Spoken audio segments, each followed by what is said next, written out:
¿Qué tal, estimadas y estimados estudiantes? Este video presenta una introducción al módulo 3 del curso de Geología Andina de este semestre 2 del año 2020. Y estará disponible a partir del martes 24 de noviembre. En esta presentación, primero vamos a ver el contenido del módulo completo. Particularmente en este video, en esta presentación, vamos a revisar la planificación del módulo. Les voy a hablar una pequeña introducción acerca de la estructura temporal del ciclo andino.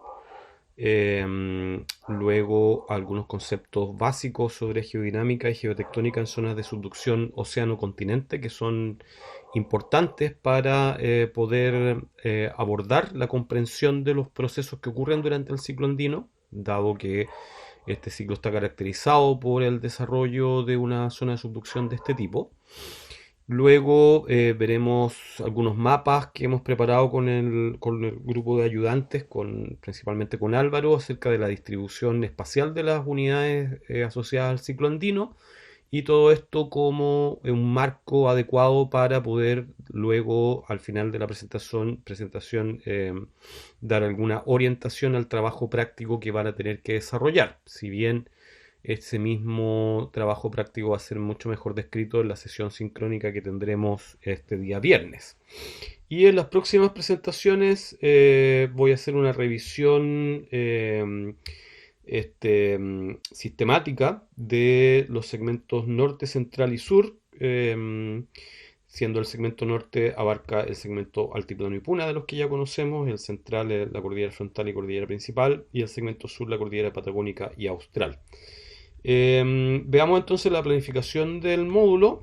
Para eso les presento esta figura, esta tabla, ¿no es cierto?, que tenemos desde el día de hoy, martes 24 de noviembre, hasta cerrar el módulo el día 8 de enero. En total son 6 semanas, son 7 semanas en realidad, 1, 2, 3, 4, 5, 6 y 7 semanas. ¿Ya? Pero ojo porque entre medio está la semana del 28 de diciembre al 1 de enero que la vamos a tomar como descanso en este curso. No sé si en otros cursos va a ser así, pero nosotros por lo menos no vamos a tener ninguna actividad, y el día 24 y 25 previo a la Navidad, y el día de la Navidad por cierto que tampoco. El día de hoy entonces voy a abrir el módulo 3. Después de grabar este video voy a generar el módulo en Canvas y va a quedar disponible el video y el cuestionario asociado para que ustedes lo desarrollen. El día viernes vamos a tener entonces nuestra sesión sincrónica clásica a las 12 del día, entre 12 y 2, donde revisaremos el cuestionario relacionado con este video que tienen que haber contestado en ese momento. Y vamos a subir también ese mismo día y revisar el material y las actividades relacionadas con el práctico de este mismo módulo. A la semana siguiente, los videos los voy a subir el miércoles 2. Esto es para darme un poco más de tiempo para poder desarrollar los 3 videos de una sola patada, siguiendo algunas sugerencias de ustedes, y dado que el material para esos videos en general lo tengo más o menos listo del año pasado, así que debería ser capaz yo del día miércoles subir los 3 videos simultáneamente, revisando la evolución geológica de estos 3 megasegmentos, de manera que ustedes tengan disponible desde ya ese material y no tengan que esperar a que pasen varias semanas hasta llegar al segmento sur, por ejemplo, sino que lo puedan revisar inmediatamente durante esta semana, entre ese día miércoles y hasta el día viernes 10. Perdón, jueves 10, donde tendremos una sesión sincrónica para revisar el cuestionario asociado a estos videos y resolver las consultas o dudas que puedan todavía tener en relación con el trabajo práctico que ya deberían estar desarrollando en ese momento, ¿ya? En realidad, para desarrollar el trabajo práctico, una vez que subamos el material este viernes 27, van a tener 3 semanas hasta el viernes 18 de diciembre, donde deberían entregar los videos que representen o que muestren, digamos, el trabajo que han desarrollado. Ya, así que hay 3 semanas, digamos, de trabajo, es un tiempo similar al que tuvieron, en realidad para el módulo 2 tuvieron 2 semanas para trabajar, ahora tienen una semana más. Pero deberían ponerse a trabajar ojalá ahora mismo, digamos. Una vez que vean el video y entiendan qué es lo que hay que hacer, podrían comenzar ya a trabajar en grupo, a dividirse las tareas, a entender qué es lo que hay que hacer, de manera de llegar el viernes 27 con claridad, con sus dudas, a poderlas resolver ese día. Ya, como dije, entonces el jueves 10 vamos a tener la sesión sincrónica, no el viernes. Esto pues el día viernes yo no voy a estar disponible ese día. Tengo otra actividad que desarrollar y debiesen entonces entregar los videos el viernes 18. ¿Ya? Si fuera necesario, eventualmente podríamos tener una sesión sincrónica. Si es que ustedes lo creen necesario, lo conversaremos el día jueves 10, ¿no es cierto? A ver si acaso el 15 eventualmente tenemos una sesión sincrónica también. Pero en esencia, el viernes 18 deben entregar sus videos grupales y ese mismo día, una vez que lo entreguen, nosotros se los vamos a dejar disponible para que los vean. Les vamos a dar más tiempo ahora para que puedan revisar todos los videos y entregar las rúbricas de evaluación entonces el día miércoles 23. Eh, Nos vamos a ir entonces tranquilos a disfrutar de la Navidad y el Año Nuevo, el fin de este año tan especial 2020, ese día 31 que además es mi cumpleaños. Vamos a estar tranquilos, digamos, después de haber hecho ya las tareas y nosotros sí vamos a compilar todas las notas, poner las nuestras, de manera de que en sesión sincrónica del martes 5 de enero, ya en el año 2021, que esperemos que sea, no voy a decir mejor que el 2020 porque tampoco encuentro que sea un mal año, ha sido un año muy especial, pero bueno, esperemos que por lo menos las incertidumbres empiecen a disiparse ya en ese momento, ya durante enero, ¿no es cierto? Y vamos a revisar entonces la evaluación de los videos y además, por cierto, vamos a prepararnos para el certamen, último certamen, el segundo certamen que va a ser el viernes 8 de enero y con eso vamos a terminar el curso. Yo imagino que nadie va a tener que ir a un repete y el curso lo vamos a cerrar en ese momento entonces. Todo este calendario, digamos, lo vamos a poder conversar y discutir en la sesión, la próxima sesión sincrónica que va a ser el viernes 27. Permítame entonces comenzar a revisar la materia que tengo preparada para esta presentación y lo primero es hablar acerca de la estructura temporal del ciclo andino. Para eso vamos a ocupar el mismo esquema que ya ustedes conocen y que ocupamos para el ciclo preandino. Lo importante de aquí es notar entonces esta gran división a los 200 millones de años entre la fase preandina o el ciclo preandino y el ciclo andino posterior, ¿ya? Dentro de ese esquema, ¿no es cierto? Ustedes ya conocen bien, en el ciclo preandino ya lo vimos con bastante detalle, podemos hacer esta división que está acá, ¿no es cierto?, de los grandes subciclos dentro del ciclo andino, del ciclo preandino, perdón, y me interesa que entiendan y reconozcan, ¿no es cierto?, que estos últimos 200 millones de años es equivalente en realidad a los 200 millones de años que duró el ciclo gondwánico y eventualmente los otros ciclos también, son más o menos del mismo orden de magnitud, entre 100 y 300, 400 millones de años. Por lo tanto, el ciclo andino es uno más de estos ciclos, si lo queremos ver así, pero por ser el último de estos grandes ciclos, por cierto que tenemos muchísima más información preservada y podemos hacer un análisis mucho más detallado del mismo. Ya era factible hacer un análisis algo más detallado del ciclo gondwánico, ¿no es cierto? Y dividíamos en una fase, o un ciclo pre-gondwánico, un gondwánico principal y post-gondwánico. Estas divisiones temporales entonces terminan siendo divisiones de tercer orden en relación con los grandes ciclos, ¿no? Las grandes fases, digamos, tectónicas, la más importante es la de 200 que divide preandino de andino, pero en un segundo orden vemos estas otras divisiones que nos estaban dividiendo los subciclos dentro del ciclo preandino y dentro del gondwánico vemos divisiones de tercer orden que separan entonces estas grandes fases, digamos, dentro del ciclo gondwánico. Similar entonces a esta división de tercer orden es la de 100 millones de años dentro del ciclo andino, pero vamos a ver que la estructura temporal es mucho más compleja dentro del ciclo andino por el hecho de tener mucho mayor cantidad de información geológica preservada. y nos vamos a concentrar entonces en estos últimos 200 millones de años. Para eso ocupamos el mismo esquema con la tabla del tiempo geológico, ¿ya? Y lo que les voy a mostrar ahora es el resultado en realidad del trabajo que yo he venido haciendo en este curso en los últimos 10 años, convenciéndome de la factibilidad de poder utilizar una división temporal bastante detallada, que resulta en realidad de una compilación de una gran cantidad de trabajo. No, no vale la pena ahora mencionar todos los papers que hay por detrás y que sustentan finalmente lo que les voy a mostrar. Ustedes deben en este punto confiar en su profesor y en el trabajo que se ha hecho durante todos estos años, ¿no es cierto?, como para poder llegar a esta caracterización temporal, ¿ya?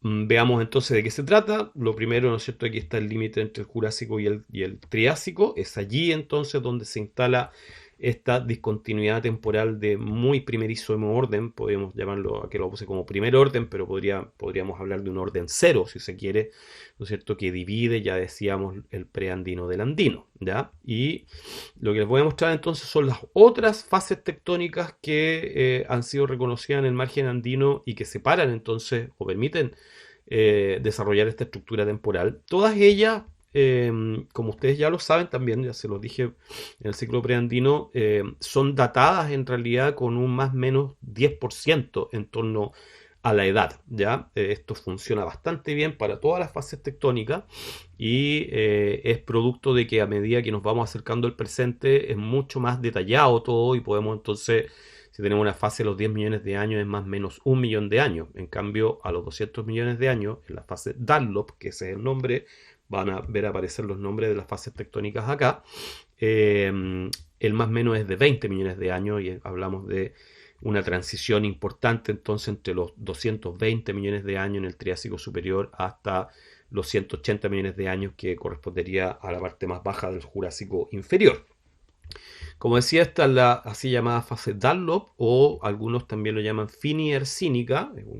La fase tectónica hercínica es algo desarrollado principalmente en Europa, pero se han tomado los mismos nombres porque representan en realidad eventos geológicos de orden mayor dentro del planeta, ¿no es cierto? Y a los 200 millones de años en cualquier parte del planeta va a observar una discontinuidad importante.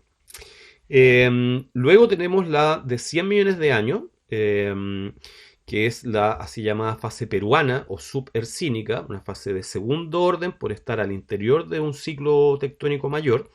Y esta fase es fundamental porque divide en realidad los dos grandes periodos del ciclo andino, como vamos a ver, ¿ya? Y aquí voy a utilizar una nomenclatura que viene en realidad en parte de trabajos de Charrier, pero que es, bueno, un poco seca tal vez, digamos, pero bastante útil porque vamos a ver, ¿no es cierto?, que en esta fase, digamos, la peruana, divide en realidad los dos grandes periodos del ciclo andino, el periodo 1 y el periodo 2. Y resulta que al interior de cada uno de estos periodos, las siguientes fases, que son fases de tercer orden, dividen entonces etapas, ¿ya? Esta nomenclatura también varía de autor a autor, pero Charrier por lo menos, digamos, lo utiliza bastante, que es hablar de etapas al interior de los periodos, y vemos entonces que cada uno de estos periodos tiene dos etapas, y esas etapas están divididas entonces en términos de la evolución tectonoestratigráfica por fases tectónicas de tercer orden, ¿ya? Y aquí van a ir apareciendo en realidad las fases tectónicas con un degradé o una transparencia que es cada vez más tenue, digamos, representando que justamente tienen un orden menor, y tienen menor impronta dentro de la evolución tectonoestratigráfica del margen andino, ¿ya? Pero estas son muy importantes, tanto la fase incaica, famosísima fase incaica, que ocurre aquí más o menos en el Eoceno superior, 40 más o menos 4 millones de años, y a su vez también muy importante la fase araucana, a veces llamada nevadiana, que divide la primera y segunda etapa del primer periodo del ciclo andino, más o menos en el límite entre el Jurásico y el Cretácico.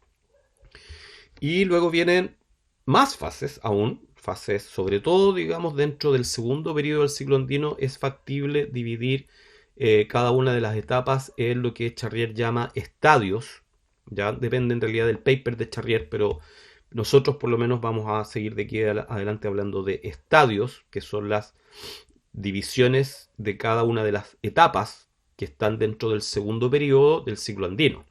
Y vemos que aquí aparece entonces la fase tectónica KT, también llamada larámica por algunos. Tanto larámica como nevadiana vienen en realidad de definiciones en Estados Unidos, de localidades en Estados Unidos, Nevada y las Laramites, que es una cordillera que está en el oeste norteamericano, en el centro oeste de Norteamérica.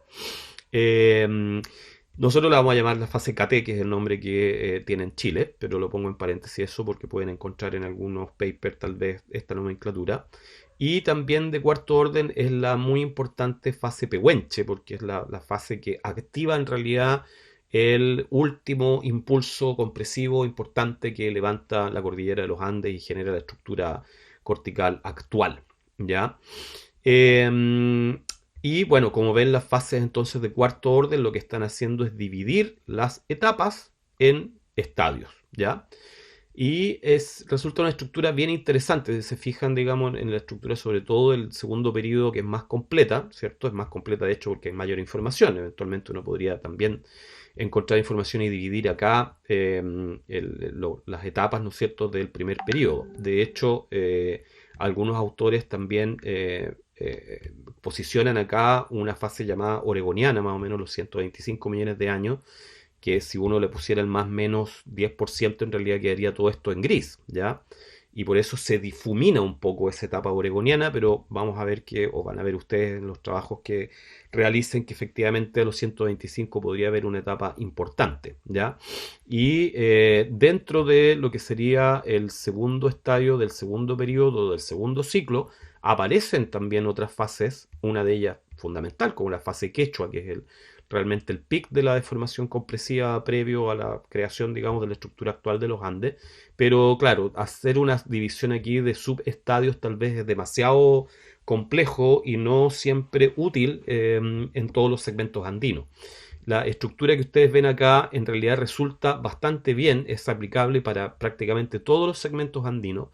En todos ellos podemos, si analizamos las columnas tectonoestratigráficas o los cuadros tectonoestratigráficos más bien, se van a dar cuenta de que efectivamente es factible reconocer estas distintas periodos, etapas y estadios. Y lo que decía entonces es que de aquí para adelante nosotros vamos a referirnos a cada uno de estos parcelas de tiempo, ¿no es cierto?, con la nomenclatura que tenemos acá. Es decir, cuando yo hable del el estadio 2.2.1, ustedes deberían entender entonces que estoy hablando de aquel momento de la historia geológica entre la fase incaica y la fase pehuenche, entre 40 y 20 millones de años, esencialmente, ¿ya? O si hablo de la 1.2, ustedes entenderán que estoy hablando de la segunda etapa del primer periodo del ciclo andino, que va entre la fase araucana y la fase peruana, ¿no? Entre 140 y 100 millones de años, más o menos, ¿ya? Eso con respecto entonces a la estructura temporal, como les digo, esto es algo que ustedes van a ver solamente en esta presentación, la verdad, y utilizado solamente en esta asignatura.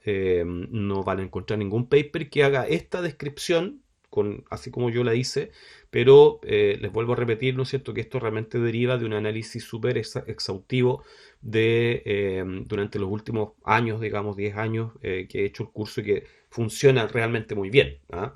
El paper, o sea, tendría que en algún momento yo tal vez escribir un paper, ¿no es cierto?, mostrando esto y demostrando que efectivamente funciona muy bien.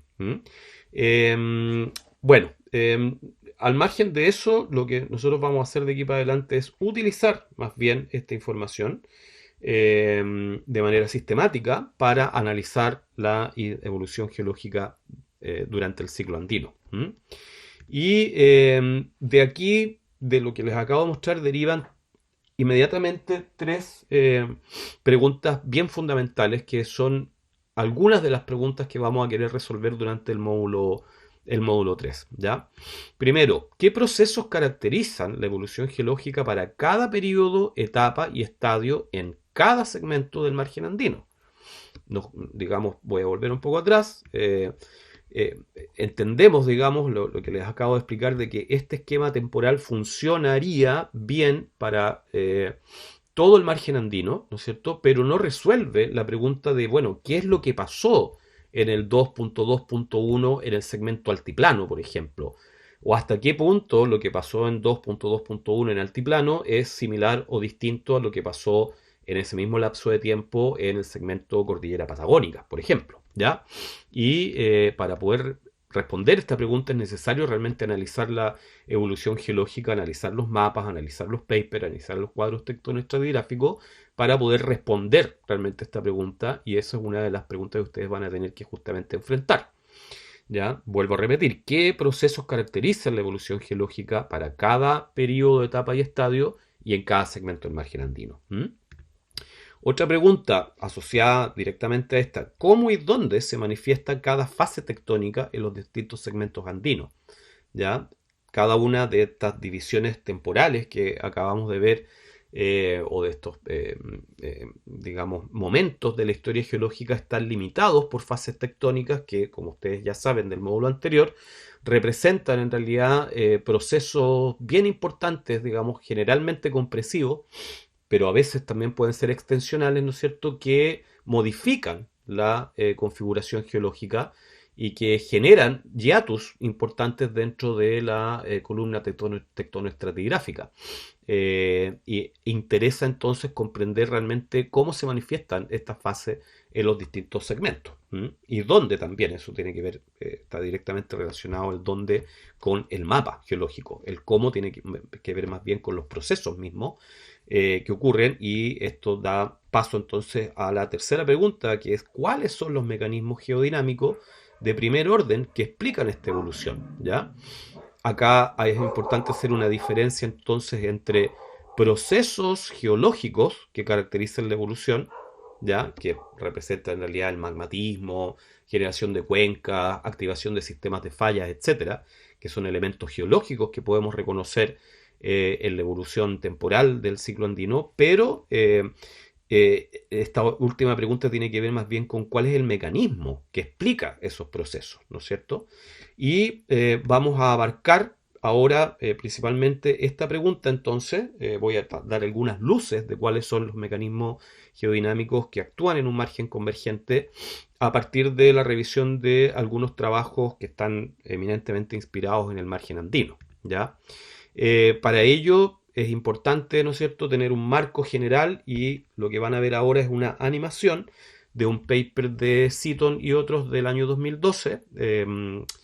María Seaton es una geóloga que trabaja dentro de un grupo que se llama EarthBite, que es un centro de investigación muy grande, digamos, importante en Australia, y que han tomado la misión de compilar toda la información geológica y geofísica del planeta para poder generar modelos evolutivos del tipo del que vamos a ver ahora. Algo de esto, del trabajo de este grupo, también se los mostré en el módulo anterior. Y lo que vemos entonces aquí es una imagen a 200 millones de años de la configuración de Pangea, ¿no? Obviamente todos ustedes lo saben. Lo que estamos viendo aquí es el último supercontinente construido en la Tierra, Pangea, rodeado entonces por placas oceánicas y por zonas de subducción que están aquí en morado, ¿no es cierto? Entonces, lo que vemos es que nuestro querido margen andino, en el margen occidental de Gondwana, y de Sudamérica particularmente, ¿no es cierto?, es obviamente una zona de subducción en ese momento. Se acabaron ya las acreciones de terrenos y toda la complejidad tectónica y geodinámica asociada al ciclo preandino, ¿no es cierto?, tan complejo desde el punto de vista de cómo se forma el margen andino. Y de aquí para adelante, de los 200 millones de años hacia adelante, en realidad lo que domina es una condición mucho más simple comparada con la evolución preandina, ¿no es cierto?, que está dominada a su vez por la subducción de una placa oceánica bajo una placa continental. Y esto es una animación que les voy a mostrar ahora entonces, una animación que recorre entonces estos 200 millones de años, simplemente para que ustedes puedan ver el tremendo dinamismo que hay, sobre todo en términos de la subducción de placas oceánicas por debajo del margen convergente sudamericano, a medida que se va produciendo esta disgregación de de Pangea, ¿no es cierto? La división importante de Pangea. Y voy a notar un punto aquí a los 100 millones de años, cercano a los 100 millones de años. En realidad esto comienza un poquito antes, ¿no es cierto? Se comienza a dividir Sudáfrica, o sea, África de Sudamérica, se empiezan a separar, ¿no es cierto? Más o menos a los 100 millones de años. Y los que están atentos a lo que yo vengo contando entonces entenderán de que justamente este es el fenómeno fundamental que separa el primer periodo del segundo periodo del ciclo andino, ¿no es cierto? Una vez que se separan África de Sudamérica, ¿no es cierto? Sudamérica comienza a moverse rápidamente hacia el oeste, ¿ya? Pues todas las flechas que ven acá obviamente tienen que ver con la dirección del movimiento absoluto de las placas con respecto al manto y si bien es cierto de que la evolución geológica andina está marcada por un único proceso de subducción de placas oceánicas por debajo de placas continentales, eh, como habrán podido observar, ¿no es cierto? Hay un tremendo dinamismo acá, hay dorsales oceánicas que subductan, otras que desaparecen, cambios en el ángulo de subducción, cambios en la convergencia, entonces, que es el movimiento relativo de una placa con respecto a la otra, dados entonces por el movimiento tanto, o las, digamos, la separación y creación de placas oceánicas por un lado, y también por otro lado el movimiento que tiene Sudamérica en su deriva con respecto a África. ¿Ya? Lo voy a poner de nuevo simplemente para que lo vean y se vayan alimentando un poco de esta bonita imagen, ¿no es cierto?, de este dinamismo enorme que tiene nuestro planeta y que se ve tan bien caracterizado en la evolución andina en estos últimos 200 millones de años de evolución, ¿no? Noten, no voy a hacer mucho hincapié, pero noten acá cómo van cambiando esas flechas todo el tiempo, ¿no es cierto? Cambia la edad del fondo oceánico también, se mueven las cosas. Acá en el sur pasan un montón de cosas también, se separa finalmente Antártica de Sudamérica y tiene un tremendo dinamismo también en el sur, ¿ya? Por lo tanto, bueno, el mensaje por detrás es que si bien hay un solo gran fenómeno que domina toda esta evolución durante el ciclo andino, que es la subducción de placas oceánicas por debajo de una placa continental, esa evolución es muy variable y varía principalmente tanto la edad del fondo oceánico como las velocidades de convergencia, que eh, entenderán ustedes es un factor de primerísimo orden en comprender, digamos, la evolución geológica dentro del margen andino. ¿M? Y bueno, en este esquema entonces, dentro de este marco, lo que me gustaría es poder entonces hablar un poco más detenidamente acerca de la geodinámica y geotectónicas en zonas de subducción océano-continentes, como es el margen andino. Y para ello vamos a revisar algunos esquemas de un par de autores importantes. Partimos con un paper de Brian Horton, que es un geólogo norteamericano que ha trabajado durante muchos años en el margen andino, y este es un paper de review del año 2018, hace apenas un par de años atrás, donde él establece a partir de otros trabajos y esquemas de otra gente, pero a mí me gusta bastante este esquema porque es muy, muy explicativo, ¿no es cierto? Establece estos tres posibles escenarios que relacionan en realidad la placa oceánica con la placa continental a través del concepto de acople, ¿ya? Y vemos entonces en la figura A, voy a pasar de nuevo al puntero que se ve mejor, en la figura A vemos que tenemos un margen acoplado, ¿no? Acoplado en el sentido de que la placa oceánica y la placa continental están fuertemente acopladas debido a que la placa oceánica tiene un ángulo de subducción relativamente bajo, ¿ya? Es una subducción no plana, shallow en inglés, en este caso, digamos, la traducción sería de bajo ángulo, ¿ya? Como es bajo el ángulo, el área de contacto entre las dos placas es muy grande y por lo tanto hay gran transferencia de esfuerzos hacia la placa superior, la convergencia en este sentido, ¿no es cierto? Y por lo tanto mucho de la convergencia se transfiere en deformación compresiva, acortamiento de la placa superior, hay un arco volcánico siempre en todo caso actuando, pero aquí lo importante, el foco está puesto en la tectónica y vemos que este acortamiento se traduce, ¿no es cierto?, en un cabalgamiento principalmente de la corteza del antearco y el arco, ¿no es cierto?, sobre lo que sería el antepaís, produciendo entonces una subsidencia flexural del antepaís muy importante que genera gran cantidad de espacio de acomodación, ¿no? Este peso que se pone acá encima dobla la placa, digamos, lo que sería la corteza, digamos, la litósfera del antepaís, la dobla, la flexura hacia abajo y genera un espacio de acomodación que es relleno entonces por depósitos de antepaís que son muy importantes.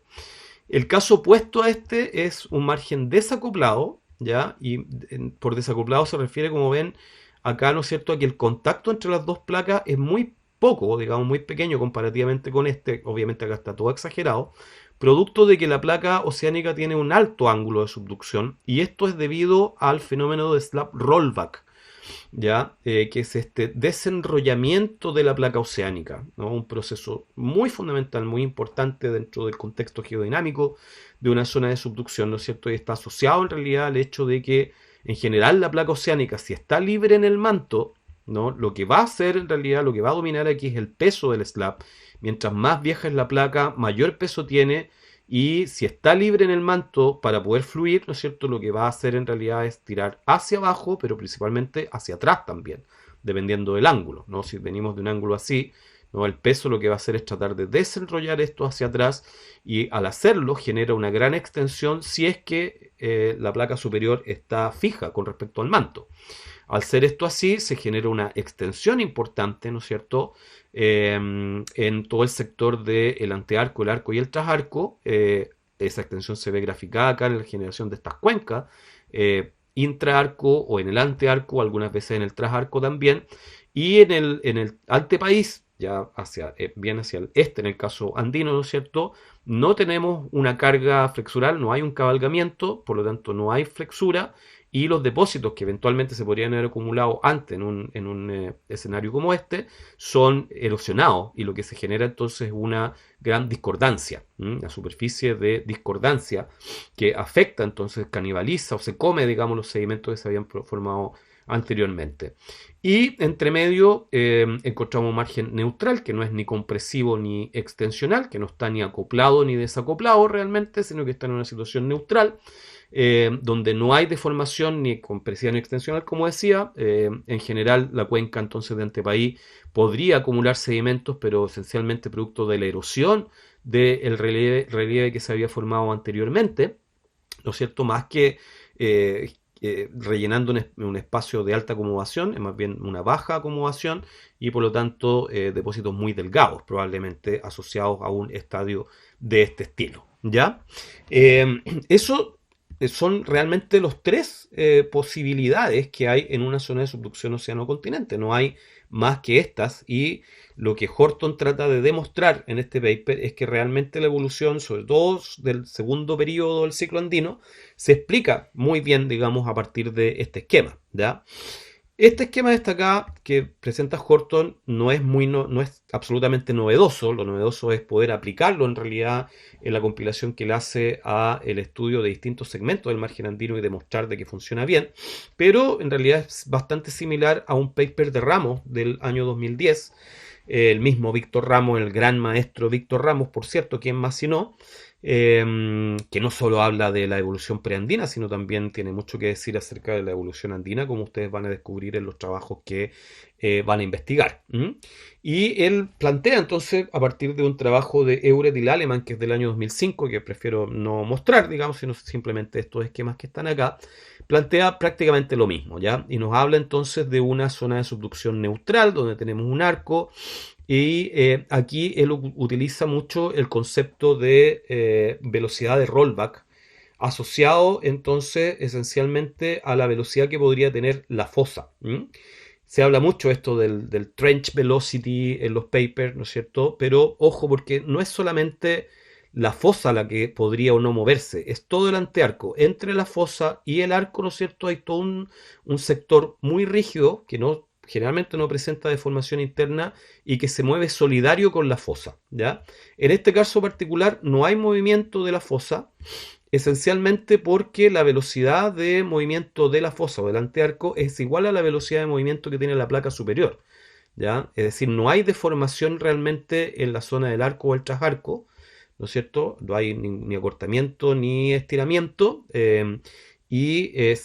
se comporta la placa superior como una placa sólida, ¿no es cierto? Solidaria en realidad el antearco con el arco y el trasarco. Vamos a ver acá en estos esquemas también nos pone el VC, que es la velocidad de convergencia, o en realidad más bien es la velocidad de la placa oceánica, ¿ya? No es correcto la velocidad de convergencia, más bien velocidad de la placa oceánica con respecto al manto, ¿no? Que siempre se está moviendo, la placa oceánica siempre tiende a moverse y a hundirse debajo del manto. Lo importante es ver cuál es la relación que existe entre ese movimiento de la placa oceánica, el movimiento que eventualmente podría tener la fosa que se acopla, como ya vimos acá, la fosa y el antearco, ¿no es cierto?, que se acopla o se desacopla con la placa oceánica, y cómo esto está relacionado con la placa superior. En este esquema, ¿no es cierto?, de un sistema neutro, no hay movimiento de el antearco con respecto a la placa superior, por lo tanto no hay ni extensión ni compresión. Pero la cosa obviamente cambia cuando lo que tenemos es un rollback positivo, que se refiere esencialmente es decir, es positivo, digamos, en el sentido de que la fosa y el antearco están avanzando en relación con la placa superior, lo que no se nota muy claramente acá. No me gustan mucho a mí estas flechas que él pone, pero pensemos que al margen de que la placa oceánica se mueva, la placa superior en este caso se está moviendo hacia la fosa con bastante velocidad, y la fosa a su vez se mueve también en el mismo sentido, pero a menor velocidad, ¿ya? Y en realidad esto podría ser al revés, podría ser más bien que producto de una situación dinámica que hace que la placa oceánica, por ejemplo, se horizontalice. Eso hace que en realidad con respecto a la placa superior el antearco podría moverse en esa dirección, ¿ya? No es tan importante si se está moviendo en esa dirección o se está moviendo en la otra. Lo importante es la velocidad relativa, la resta en realidad entre la velocidad de la placa superior y la velocidad del antearco. Como ven acá, la placa superior tiene este vector, este es más pequeño, por lo tanto hay una velocidad positiva entre las dos, y eso es lo que genera la compresión. Y bajo esa situación de compresión lo que tenemos es creación de cordillera, deformación compresiva, fajas plegadas de corrida y creación, al igual que acá, de una cuenca de antepaís. Situación muy distinta a la que ocurre cuando tenemos un rollback negativo, que esencialmente se refiere a que producto de este fenómeno de rollback, ¿no es cierto?, la fosa completa y el antearco se mueven en el sentido hacia la placa oceánica, lo que es opuesto a esto. Esto tengo que decírselo, lo he hablado con Víctor Ramos, le dije, oye Víctor, ¿qué pasa aquí? Me dijo, sí, en realidad cometimos un error y esta flecha debería ir para el otro lado. Yo pensé en ponerla ahora, pero lo dejé así. ¿Ya?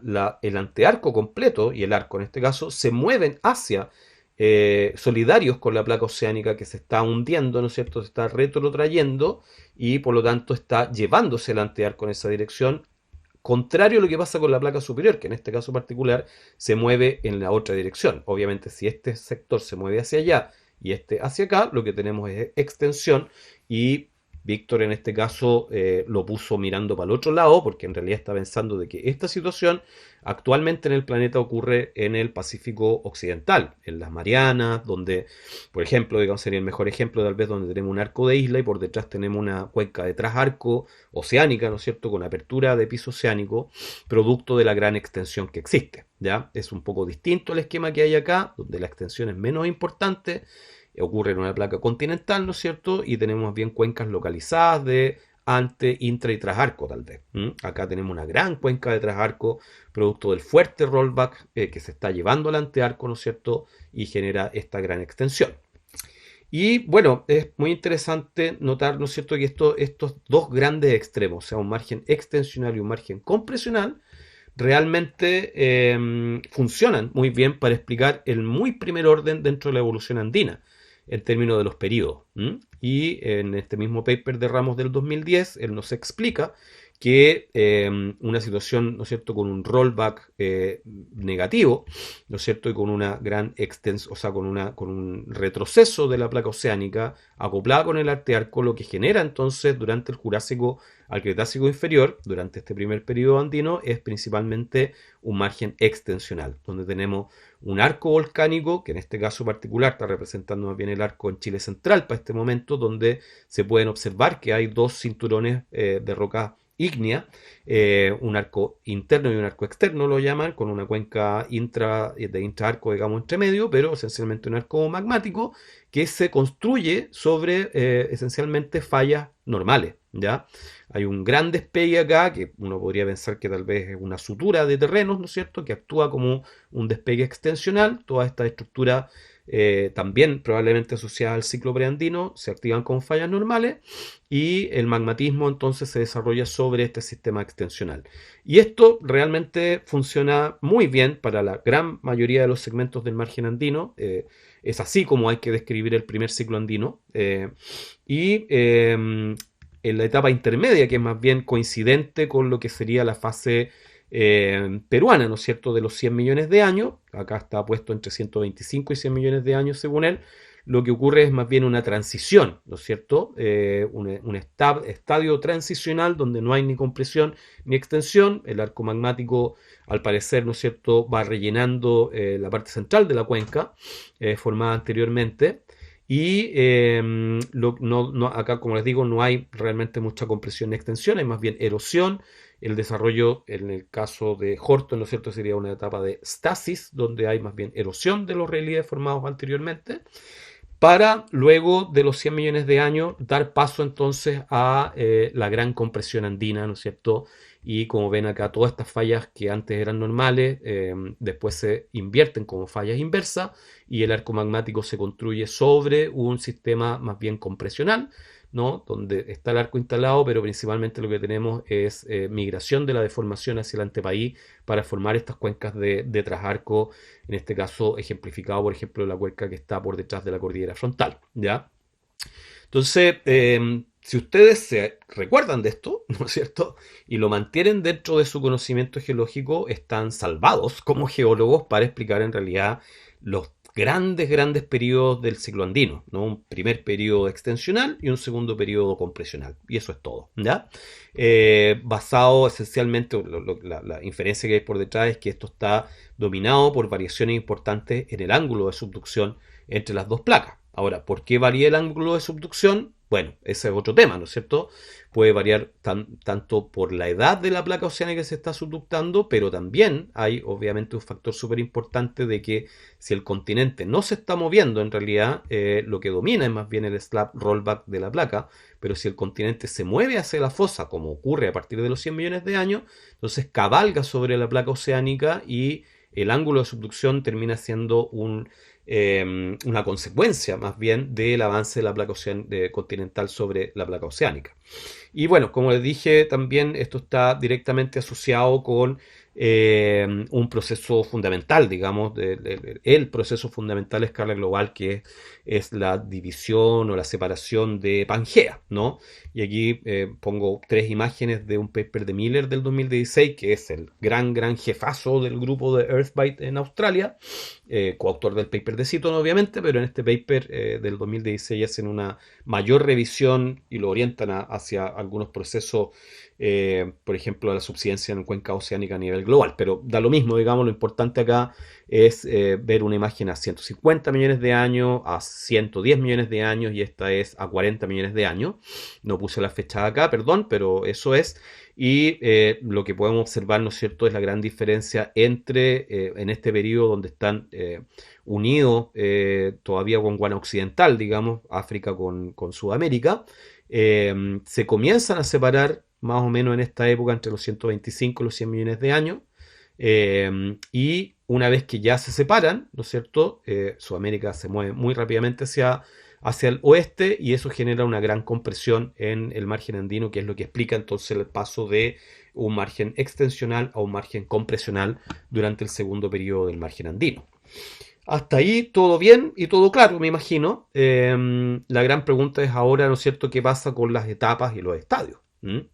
Por cierto. Y para poder ejemplificar eso, voy a tomar un trabajo que es de Celes y otros, ¿no es cierto?, que nos muestran que en realidad la evolución andina no es en dos etapas realmente, sino que es en varias etapas más.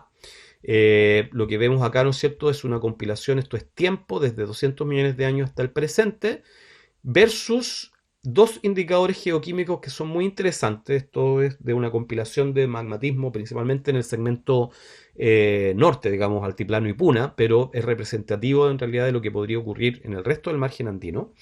Y lo que vemos acá entonces es cierta ciclicidad, ¿no?, si se dan cuenta, tanto en el contenido isotópico de neodimio, ¿ya?, como en el contenido o la razón entre las tierras raras de lantano e iterbio. ¿Por qué pueden ser importantes estos indicadores geoquímicos? Bueno, esencialmente porque mientras mayor es la razón lantáneo y terbio, se sabe que mayor es el espesor cortical. ¿Por qué? Porque a mayor espesor cortical, la base de la corteza está expuesta a mayores presiones y al fundirse la base de la corteza a alta presión, fracciona anfíbola principalmente, y la anfíbola consume mucho iterbio y muy poco lantano, por lo tanto aumenta la razón lantano y terbio en los magmas que se generan entonces bajo condiciones de gran espesor cortical. Y por otro lado, la razón neodimio 143 a 144 lo que nos indica es la participación del manto fértil dentro de la magmagénesis original, ¿ya? Entonces, si bien esto es bajo y esto es alto, ¿no es cierto? En términos del neodimio, ¿ya? Y por lo tanto, a altos valores de esta razón isotópica, mayor es la participación del manto en la magmagénesis, y cuando baja esa proporción, ¿no es cierto? Entendemos que hay menos manto comparativamente con la corteza, lo que es obviamente muy consistente con este indicador de acá. Mientras mayor es el espesor cortical, menor participación del manto en la magmagénesis tenemos, menor participación relativa, ¿no? Esto es porque eventualmente el manto está siempre participando en la magmagénesis de los basaltos originalmente, pero mientras mayor es el espesor cortical, mayor posibilidad tiene ese basalto al instalarse en la corteza, ¿no es cierto?, de contaminarse, y por lo tanto disminuye relativamente la proporción de neodimio 143 a 144. Lo que vemos entonces es que ambos indicadores geoquímicos tienen una evolución cíclica, ¿ya? Y esta evolución cíclica es muy, muy interesante, por cierto, y nos habla en realidad no solamente de dos grandes periodos, sino de al menos cuatro. ¿Ya? Y acá pongo entonces las fases tectónicas, que ya espero que ustedes vayan conociendo, la de 100 millones de años, que es la peruana, ¿no es cierto? Está en medio de este gran cambio, digamos, entre razones relativamente bajas del antenio y terbio y altas de neodimio, ¿no es cierto?, hacia una fase donde empiezan a invertirse esas razones, ¿no es cierto? Pero además vemos que las fases de segundo orden, que son la fase araucana 140 y la fase peruana a los 40, también están asociadas con pics o aumentos, digamos, momentos de transición, o definitivamente pics por ejemplo, la razón lantáneo y terbio, en el caso de la fase araucana, perdón, peruana. Disculpen, incaica. Eh, Les va a pasar a ustedes montones también, chiquillos, y se van a empezar a confundir con las fases, pero ojalá que cuando hagan sus videos no lo hagan como me está pasando a mí. Yo no quiero volver atrás, así que lo voy a dejar así. Y vemos que las fases de tercer orden, o en realidad cuarto orden, con respecto a cómo las mencioné yo anteriormente, que son la fase KT y la fase Pehuenche. Bueno, la KT está en medio de esto, no pareciera, digamos, realmente generar un cambio muy importante, pero la Pehuenche sí. La Pehuenche significa una tremenda aceleración, digamos, sobre todo en el espesor cortical, que está dado por la razón lantáneo y terbio, ¿no es cierto? Se pega una tremenda subida, y esto a su vez coincide con una etapa de exacerbado magmatismo en el segmento altiplano y puna, principalmente, que es lo que vemos acá. ¿Ya? La fase incaica también tiene un magmatismo importante. No se indica nada en este esquema acerca de eventos magmáticos anteriores, pero claramente acá hay una relación. Y por lo tanto, bueno, acá nace la pregunta de a qué se debe esta ciclicidad, ¿no? Y es importante responder esta pregunta, porque cuando ustedes traten de entender la evolución geológica andina de sus segmentos, ¿no es cierto?, se van a encontrar con que existen estos ciclos, y sería bueno entonces poder comprender de qué ciclo estamos hablando y cuáles son los procesos que hay por detrás de esa ciclicidad.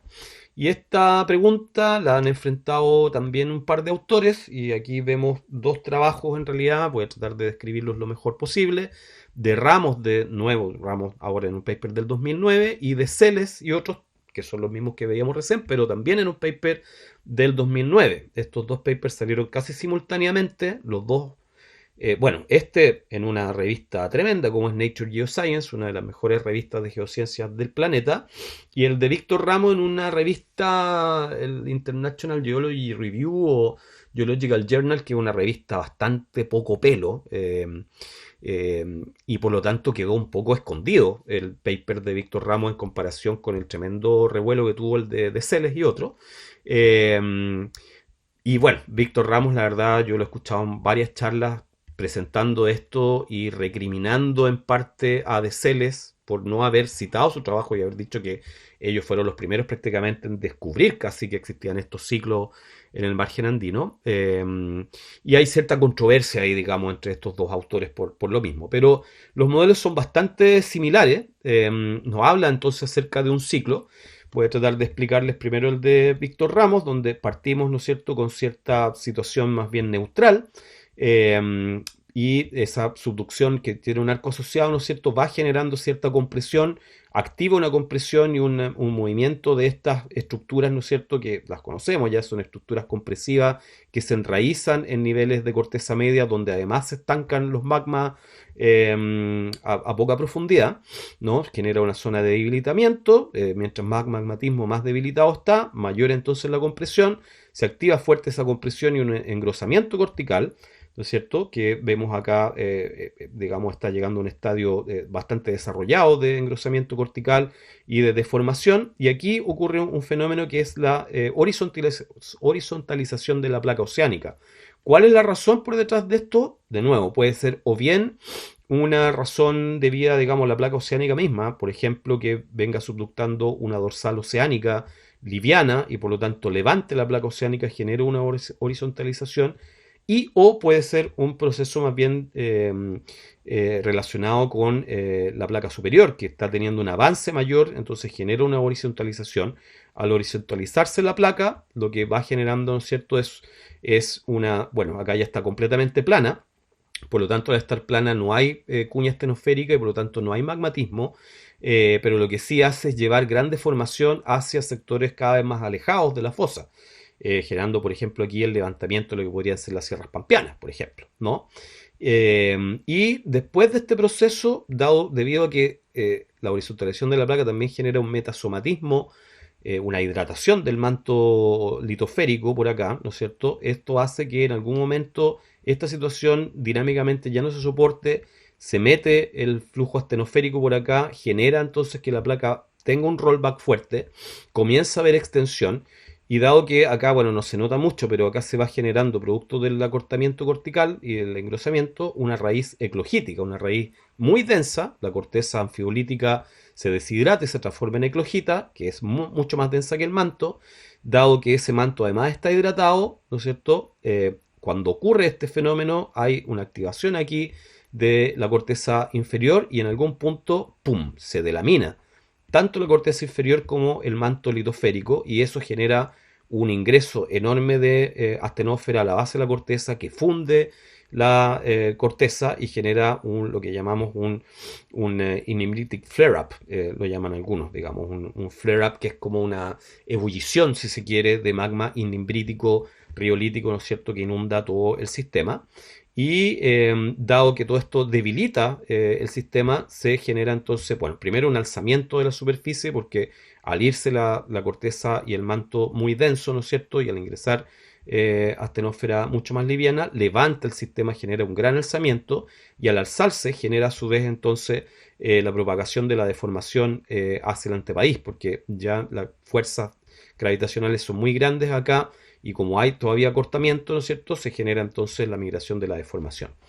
Bueno, eso según entonces el esquema de Ramos, habría que pensar que cuando uno llega a este punto vuelve o podría volver a comenzar el ciclo, que es algo que sí explica mucho más explícitamente el paper de De Celes, que tiene, digamos, varias similitudes, pero algunas diferencias también. Parte con un rápido cabalgamiento de la cuña completa, ¿no es cierto?, que está descrita acá, esa cuña de orogénica, ¿no es cierto?, completa sobre el antepaís, genera la ya conocida cuenca de antepaís, ¿no es cierto? Pero este movimiento genera también un engrosamiento de la corteza que hace que se genere esta raíz eclogítica, ¿no? En este momento ellos ponen el HFE, que en inglés es High Flux Event, ¿no? Un flujo, un evento de ¿alto flujo de qué? De magma principalmente, ¿no? Que genera entonces mucho magmatismo, pero claro, acá lo que ocurre es que esta raíz eclogítica está empujando hacia abajo, entonces genera una una subsidencia que podría ser rellenada con, por ejemplo, los depósitos del altiplano, y en algún momento esa raíz cortical, al igual que en este caso, ¿no es cierto?, se delamina y al delaminarse genera un alzamiento enorme, genera que todo este magmatismo está ahí acumulado, ¿no es cierto?, haga erupción en términos de un inhibited flare-up, como ya había indicado anteriormente, ¿no es cierto?, se genera algo de extensión, no hay deformación compresiva, y en este momento ellos ponen la horizontalización de la placa, que es distinto al momento en el cual lo pone Ramos. Ramos lo pone antes, ¿no es cierto?, de que se genere la delaminación. De Celes y otros lo ponen después de la delaminación, como producto de la delaminación, para en realidad ocupar el espacio que deja la corteza o la litósfera, digamos, delaminada. Ahí se genera la subducción plana que inhibe el arco volcánico y transporta la deformación hacia el antepaís, levantando, por ejemplo, lo que serían las sierras pampeanas tal vez. Y después, cuando hay un nuevo rollback, ¿no es cierto?, la placa vuelve a ponerse más vertical, vuelve el magmatismo hacia acá y ahí ellos ponen de nuevo un inverted flare-up. No se entiende mucho por qué en este momento y no antes, ¿no es cierto? Esencialmente, bueno, es porque entra la astenósfera, genera una fusión de la corteza y eso genera gran magmatismo. Hay similitudes y hay diferencias, no importa mucho en este caso, lo que me interesa es que ustedes entiendan de que es un proceso al parecer cíclico, y la evidencia geológica demuestra entonces de que esa ciclicidad habría ocurrido en el tiempo durante la evolución andina. Este esquema realmente, sobre todo el de Celes, sirve principalmente para los últimos dos grandes ciclos. Principalmente va después de la fase Pehuenche, de los 20 millones de años en el altiplano, es el modelo más aceptado, ¿ya? Pero la idea de este paper y de este otro paper, que es de Celes del 2015, es, sobre todo en este, digamos, mucho más claro, es dar la impresión de que en realidad el proceso es completamente cíclico y que se puede repetir una y otra vez. En este paper ellos revisan, es un review muy bonito, bastante extenso, del concepto de la ciclicidad en márgenes orogénicos. Bueno, toman el caso andino, pero en realidad como un caso de estudio, ¿no es cierto?, de lo que podría haber pasado en Norteamérica también y en otros márgenes planetarios. Y el esquema es bastante similar al anterior, pero noten que aquí se olvidaron del tema del flat slab. Y de hecho lo discuten en el paper, lo estuve leyendo nuevamente para preparar ahora esta clase, y dicen que en realidad, digamos, no es necesario invocar una subducción plana para poder explicar esta ciclicidad. Y eso tiene que ver en realidad con el hecho de que habían inconsistencia en el modelo que presentaron en el 2009 con los timings de cuándo se generó una subducción plana en los Andes y cuándo no. ¿Ya? Acá eliminan ese problema diciendo que en realidad la subducción tiene siempre el mismo ángulo y que no importa mucho cuál sea el ángulo de subducción, porque este fenómeno en la placa superior se va a dar siempre. Un fenómeno que parte primero, digamos, con esta etapa de recarga inicial, donde hay una deformación compresiva, hay la generación de una faja plegada de corrida de antepaís, ¿no es cierto?, que va generando un cabalgamiento, vamos hundiendo la corteza en esta zona, lo que hace finalmente que se genere una cuña más densa, eclogítica, y también de litósfera más densa, ¿no es cierto?, en esta etapa de recarga final, y cuando ya esa raíz eclogítica es muy pesada, lo que se genera es la delaminación, que esto activaría entonces realmente el evento de alto flujo magmático, ¿no es cierto? Bueno, aquí ellos no enraizan las estructuras con las cámaras magmáticas, pero es ahí donde realmente, desde el punto de vista reológico, debieran estar, ¿no? Dado que se debilita todo el sistema, ¿no es cierto?, se genera una gran propagación del frente de formación. Además, al generarse la delaminación, todo el sistema sube y aumenta la energía gravitacional del sistema, lo que implica que la deformación migre hacia el este, ¿no? Hay gran deformación hacia el este, entonces una propagación muy rápida de la deformación hacia el este en una etapa donde el magmatismo ya viene variando. Y bueno, este esquema funciona muchísimo mejor en términos del esquema mismo, con la evolución en el altiplano, que el del 2009, y permite además construir con mayor claridad el concepto este de ciclicidad, ¿ya? Así que, bueno, los dejo con esa idea, ¿no es cierto? Estos papers van a quedar disponibles para que ustedes los puedan revisar, estos conceptos tan importantes y claves, porque lo que me interesaría es que analicemos en realidad hasta qué punto este fenómeno cíclico realmente explica las distintas fases tectónicas y principalmente las etapas y estadios dentro de la evolución del segundo periodo del siglo andino, particularmente. ¿Mm? Entonces, bueno, esa es la pregunta que quiero hacer. O sea, ¿hasta qué punto esta estructura temporal es producto de la ciclicidad orogénica? Y esa es una pregunta que va a ser importante para que ustedes la consideren dentro del trabajo que van a desarrollar. Y para poder responder esa pregunta, va a ser necesario analizar los mapas y los papers, obviamente, ¿no? Así que ahora lo que voy a hacer es analizar justamente los mapas que hemos generado con Álvaro y con Mayra, mapas generales para todo el área, ¿no es cierto? Pero apuntando a el tipo de análisis que ustedes van a tener que hacer para poder responder esta y las preguntas anteriores y también las que les voy a plantear al final de la presentación. ¿Mm? Entonces vamos a ver la distribución espacial de las unidades andinas. Partimos con el típico mapa en el que simplemente separamos el basamento de la cobertura, ¿ya? Pero ahora lo hago en un esquema de leyenda que van a ver por qué después es importante, donde separamos rocas sedimentarias, volcánicas, intrusivas y metamórficas y el tiempo también en Mesozoico, Cenozoico y aquí simplemente Jurásico, Cretácico, Paleógeno, Neógeno y Cuaternario, o sea, los grandes pisos dentro de, el Mesozoico y el Cenozoico. Obviamente en un mapa de estas características no importa el tiempo, pues estamos simplemente viendo qué es basamento y qué es cobertura. Y lo que está en blanco obviamente son rocas del ciclo preandino, que ustedes conocen perfectamente ya a esta altura, dónde están, qué son, etcétera.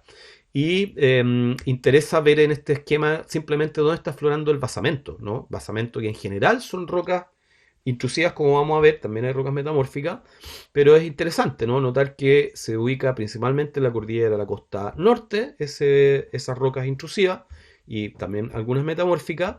Algo también de intrusivos hay metidos en la cordillera principal, y principalmente, valga la redundancia, en la cordillera patagónica, cuyo, digamos, la cordillera completa es principalmente intrusivo, y en la cordillera fueguina, ¿no es cierto? También aquí en el archipiélago Los Chonos, la parte sur, el archipiélago Las Huaytecas más bien. Y en todo este sector de acá es donde afloran las rocas eminentemente de basamento y el resto es todo cobertura. Se ve muy muy verde el mapa, pero eso es especialmente porque todo lo que está acá en esta zona, ¿no es cierto? En realidad son depósitos cuaternarios más bien, cobertura cuaternaria muy reciente, y eso lo podemos notar también cuando vemos este otro mapa, donde ya lo que hice fue dividir en realidad el basamento en rocas metamórficas e intrusivas y la cobertura en rocas volcánicas, sedimentarias y volcanos sedimentarias, que son las amarillas que están acá, ¿ya? Se sigue viendo verde esto, que son puros sedimentos cuaternarios los que están aquí, pero si los sacásemos nos daríamos cuenta en realidad que esa cobertura está bastante dominada por rocas volcánicas y volcanos sedimentarias, que es esperable, ¿no es cierto?, en el contexto de una zona de subducción continua desde los últimos 200 millones de años que ha generado una serie de arcos magmáticos sobrepuestos unos con respecto a los otros. Y también podemos ver acá que en la gran mayoría del basamento son eminentemente rocas intrusivas, sobre todo en la parte norte, ¿no es cierto? Y hacia el sur sí aparecen rocas metamórficas de edad andina.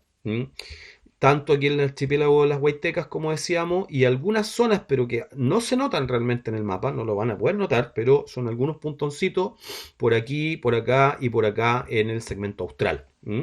Esto es importante, ¿ya? Cuando yo estudié geología de Chile, hace ya, no sé, 25 años atrás, para nosotros todos los complejos metamórficos que habían en Chile eran paleozoicos y no habían realmente complejos metamórficos durante el Mesozoico.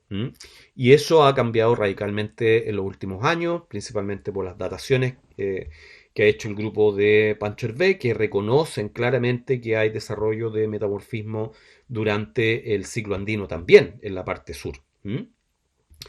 Y bueno, después podamos hacer el máximo detalle posible, porque esto ya tiene un poco más de detalle, pero observen este mapa, donde lo que hemos hecho es reconocer todas las unidades geológicas post 200 millones de años que aparecen en el mapa 1,5 millones de Sudamérica. ¿Ya?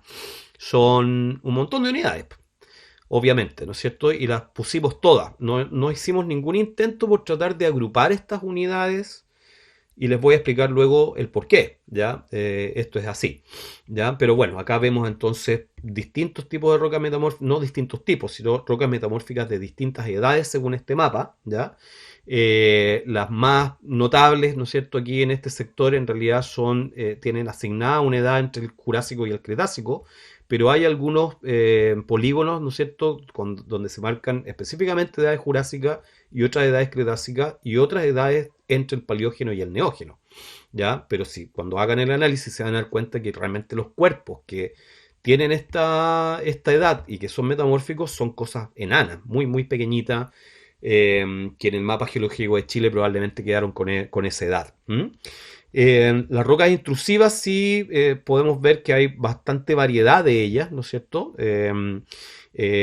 Una división temporal bastante extensa que nos permite reconocer, por ejemplo, en la cordillera patagónica, que hay un núcleo principalmente de edad cretácica, sobre todo, también hay algunos puntones de edad jurásica por aquí, limitados por otro lado por intrusivos que son o de edad paleógena y principalmente de edad miocena, digamos, neógena, que están acá. Y eso se ve bastante claro, bastante bien en el mapa, ¿no es cierto? Y podemos reconocer entonces cuáles son los afloramientos de rocas intrusivas metamórficas y diferenciarlos de las rocas de la cobertura, que en este caso las pintamos, o las pinté yo, digamos, las volví a pintar de lo que me había pasado el Álvaro, para que los colores representen esencialmente la tabla del tiempo geológico, y dejamos con tonos mucho más fuertes las rocas volcánicas y más tenues las rocas sedimentarias. No hice el trabajo de dividir volcanos sedimentarias, las agrupé las volcanos sedimentarias con las volcánicas simplemente para poderlas visualizar de mejor manera, ¿ya? Y vemos entonces que hay una enorme variedad de rocas de distinto tipo, digamos, de distintas edades más bien, aflorando en los distintos segmentos. Algunos segmentos como el segmento de la cordillera frontal, por ejemplo, están principalmente caracterizados por rocas más bien de edad formadas durante el primer ciclo, el primer periodo, perdón, del ciclo andino, mientras hay otras que, como la cordillera principal, donde dominan principalmente las rocas formadas en el segundo periodo. Y pueden ver entonces con tonos mucho más fuertes todas las rocas volcánicas, que son las que principalmente dominan, lo veíamos en el mapa anterior, ¿cierto? En el eje de la cordillera, y rocas sedimentarias se distribuyen principalmente hacia la parte oriental del sistema, ¿no es cierto? Una anomalía en ese sentido es más bien el segmento cordillera patagónica, donde en torno al macizo norpatagónico vemos una enorme cantidad también de rocas volcánicas aflorando en la parte externa del antepaís. Y también acá en el macizo del Deseado también se ven rocas volcánicas jurásicas súper importantes. Obviamente no voy a hacer un análisis detallado de este mapa ahora, quiero simplemente que lo tengan presente, que lo ocupen como guía para poder hacer sus propios mapas en cada uno de los segmentos. En este caso, en el día de hoy no vamos a dar ahora la distribución de segmentos por grupo, lo vamos a hacer el día viernes. Simplemente para que puedan ver este video y lo puedan rever sin la presión de estar mirando solamente a sus segmentos, sino verlo a esta escala completa. Bueno, ¿qué pasa con esta leyenda? Esta leyenda, como ustedes ven, está construida en realidad utilizando simplemente los distintos periodos de la tabla del tiempo geológico, ¿no es cierto? Reviviendo Jurásico, Cretácico, Paleógeno, Neógeno, pero nosotros sabemos que las fases tectónicas no ocurren justo en el límite, por ejemplo, entre el Paleógeno y el Neógeno, ¿ya? Ni entre el Jurásico y el Cretácico, ocurren a destiempo con respecto a ello. Y por lo tanto no es tan directo poder utilizar la división que trae el mapa geológico de Sudamérica 1 a 5 millones para poder caracterizar en realidad la distribución espacial de las unidades formadas en cada una de las distintas etapas y estadios de la evolución andina. Lo podemos ver eso cuando pongo acá entonces la fecha, digamos, o las líneas estas que están marcando las distintas fases tectónicas, ¿no? Algunas de ellas podrían coincidir, obviamente la Dunlop, que no es importante, pero esto está a la base de todo, digamos, está ahí entre el límite Triásico-Jurásico, calza bastante bien. También la fase araucana algo calza, pero en realidad es 10 millones de años antes, 15 millones de años antes del límite entre el Jurásico y el Cretácico. ¿Para qué decir la fase peruana, que es la más importante, ¿no es cierto?, que ocurre justamente en el límite entre el Cretácico inferior y el Cretácico superior? Por lo tanto, acá no podemos reconocer en realidad esa fase en el mapa geológico que está construido en base a la leyenda del 1,5 millones, ¿ya?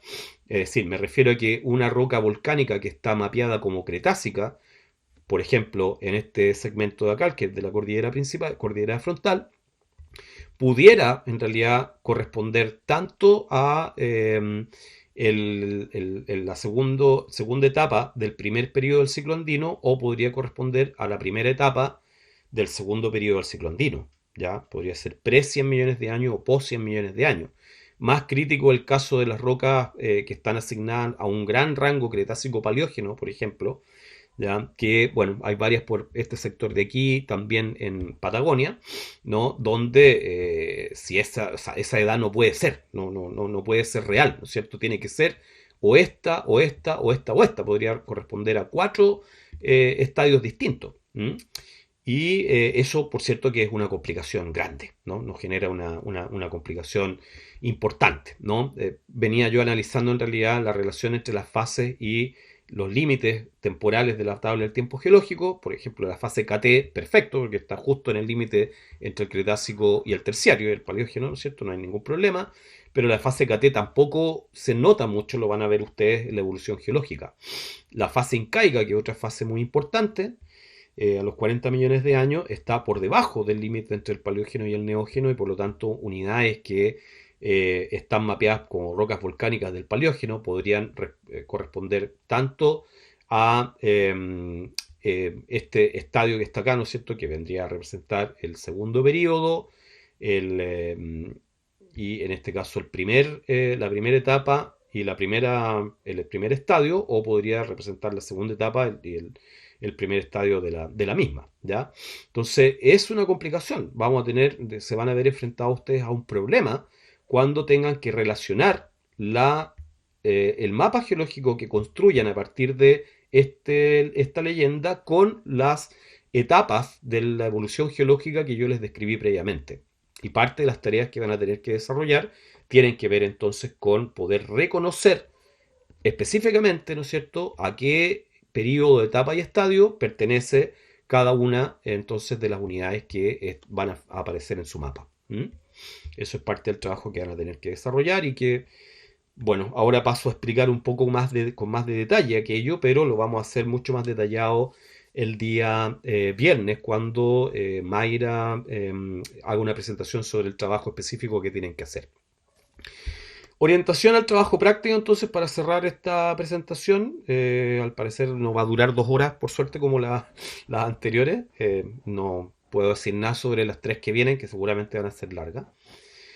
Bueno, primero que nada, preguntas orientadoras. Y estas son preguntas en realidad extra, además de las preguntas previas. Yo en esta presentación hice 4 grandes preguntas. 3 primero, digamos, que mencioné, eran preguntas fundamentales, y después una cuarta relacionada con hasta qué punto la ciclicidad o este fenómeno cíclico que proponen algunos autores es el que está marcando, ¿no es cierto?, la estructura del tiempo geológico que existe en el margen andino. ¿Mm?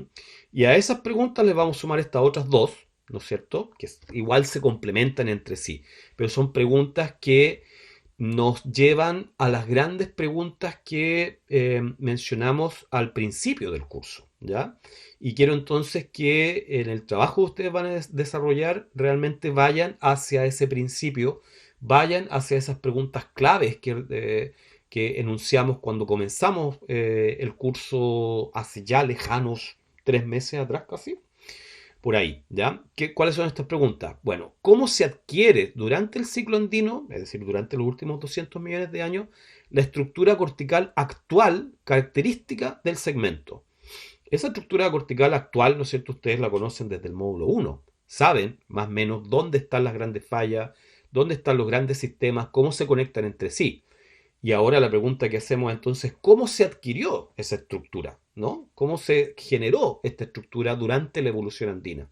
Para eso es súper importante lo que ya saben ustedes del módulo 2, digamos, principalmente dónde afloran las rocas preandinas y cómo esos núcleos, sobre todo de basamento, participan dentro de la deformación andina. Como también ya les expliqué, ¿no es cierto? La variación, la gran, digamos, evolución del ciclo andino es de un margen extensional, eh, donde dominan fallas normales, que se vienen, por cierto, desarrollando desde la fase post-sanrafaélica, digamos, durante el Permo-Triásico.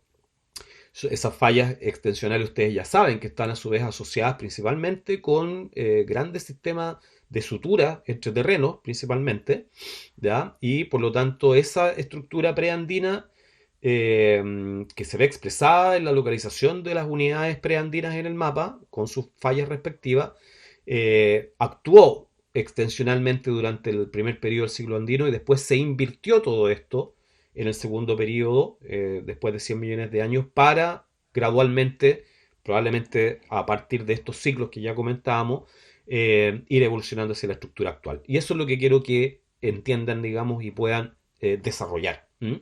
Cómo se va creando esa estructura cortical. Y asociado a lo mismo, entonces, la gran pregunta que planteábamos al principio del curso, que puede ser parafraseada como ¿hasta qué punto la estructura hereditaria preandina es relevante en la evolución andina? Y a mí me gustaría, y lo vamos a poner de hecho en la rúbrica más explícitamente, que realmente enfrenten estas preguntas súper explícitamente, o sea que den una respuesta a estas preguntas al hacer el análisis de la evolución andina, como lo van a desarrollar durante el módulo. Eh, Objetivo general entonces del módulo, del trabajo que van a desarrollar no es muy distinto, disculpen, no es muy distinto al objetivo general y específico también que abarcamos durante el módulo 2, pero ahora enfocados obviamente en la evolución de los últimos 200 millones de años. Entonces, en ese marco, el objetivo general es caracterizar detalladamente la configuración geológica y la evolución tectónica en el segmento asignado a cada grupo. Eso es lo que van a tener que hacer, que ustedes ya entienden de qué se trata, ¿no es cierto? El hacer esa caracterización a partir de los mapas, de los cuadros tectonoestratigráficos y de los esquemas evolutivos que permitan enlazar todo esto para comprender, ¿no es cierto?, tanto la configuración geológica, me refiero a dónde están ubicadas las unidades, qué unidades son, qué sistemas estructurales son los que importan, digamos, como para poderlas comprender, y la evolución tectónica que va por detrás de esa configuración geológica actual. Y hay algunos objetivos específicos que permiten desarrollar este objetivo general. Primero, cartografiar las unidades geológicas presentes en el segmento usando el mapa 1.5 millones de Sudamérica. ¿Ya? Les va a resultar un mapa igual al que tenemos acá. Quizás los colores los podrían variar o no. Traten de ocupar los mismos colores que ocupé yo. Para eso lo que podemos hacer es dejarles disponible el archivo de Illustrator donde armé el mapa y donde tengo la leyenda, ¿ya? Porque ocupen los mismos colores. Pero claro, ya saben, la leyenda del mapa 1.5 millones tiene estas divisiones según la tabla del tiempo geológico, pero que no corresponden necesariamente a las divisiones dadas por la evolución geológica que ya hemos revisado. Así que para poder resolver eso, ¿no es cierto? Van a tener que identificar las unidades geológicas específicamente aflorantes en su segmento, identificarlas, obviamente esto desde los papers, y relacionar los rangos de edades de las unidades mapeadas, las que aparecen, ¿no es cierto?, en el punto 2, con la división temporal propuesta, en términos de periodo, etapa y estadio, ¿no? Me interesa que puedan decirme esta unidad que se está aflorando aquí, en realidad, como está acá, digamos, esto es 2.1.2, ¿ya? Es decir, el segundo periodo, primera etapa y segundo estadio del ciclo andino. Y para eso, claro, van a tener que relacionarlo lo que aparezca en el mapa con lo que puedan ver de los papers, ¿no es cierto? Y de las columnas estratigráficas, columnas o cuadros tectónicos estratigráficos más bien, para poder hacer ese enlace entre su mapa y la evolución temporal real que ocurre en el margen andino. Y por último, tendrán que describir la evolución tectónica del segmento a partir de estos resultados, de los objetivos previos y apoyados en esquemas que resulten de los papers, obviamente. ¿Ya? Una vez que entiendan en realidad dónde está aflorando cada una de las unidades fundamentales en el segmento, podrán entonces ocupar el mapa para poder explicar cómo ocurrió la evolución tectónica en su segmento, ¿no es cierto?, relacionando la estructura preandina con la andina, de manera de finalmente poder responder estas preguntas. ¿Mm? Bueno, el trabajo lo van a desarrollar obviamente en el mapa unos 5 millones y para eso Álvaro está preparando el material según ya se lo mostré, digamos, o sea, esencialmente con la división por tiempo y por tipo de roca que deriva en este mapa que está acá, pero los puntos 2 al 4 los van a hacer a partir de papers, pero ahora no les vamos a dar una carpeta de papers, no les vamos a dar ninguna carpeta de papers, ¿ya? Y lo que van a hacer, adivinen qué es. ¡Cha, cha, chan! Ocupar geofacets, obviamente que sí. Dentro de mi macabro plan para el curso de geología andina, la aparición de geofacets durante este semestre fue increíble. Realmente, bueno, ya se lo he dicho, yo cuando lo vi, vi el potencial enorme que podía tener para un curso como este y lo que vamos a hacer ahora es realmente ocupar esa herramienta. Y bueno, la Mayra también les va a explicar mejor el cómo la vamos a ocupar, pero esencialmente cada grupo va a tener que hacer una búsqueda en geofacets en su segmento completo, ¿no es cierto? De papers, pensamos nosotros acotarnos solamente a papers recientes, del 2010 hacia el 2020, donde puedan obtener, ¿no es cierto?, directamente la información de los mapas, los cuadros tectónicos estratigráficos y los esquemas de evolución temporal que van a aparecer directamente en la búsqueda. Digamos, lo maravilloso del GeoFacets es que no te entrega solamente el paper, sino que entrega en realidad el material del paper georreferenciado. Así que estamos todavía definiendo con Mayra y con Álvaro cómo vamos a hacer esto, pero creemos que la mejor forma va a ser llevar todo a Google Earth. Porque es súper directo realmente sacar de GeoFacet directo a Google Earth y lo que podemos hacer es de el ArcGIS nuestro mapa, exportarlo como un KMZ para el Google Earth y ahí empezar a trabajarlo todo junto y eso les va a permitir hacer un análisis súper detallado, digamos, pero eficiente en un tiempo acotado, ¿no es cierto?, para poder cumplir con nuestro objetivo y responder las preguntas que se han planteado para el módulo. Bueno, con eso termino. Espero que puedan haber seguido de buena manera este video y asociado al mismo va a haber un cuestionario que voy a desarrollar ahora y el día viernes vamos a ver ese cuestionario, responder sus preguntas y orientarlos de manera mucho más detallada sobre el trabajo que tienen que desarrollar de aquí a fines de o mediados de diciembre. Ok, que estén bien, chao.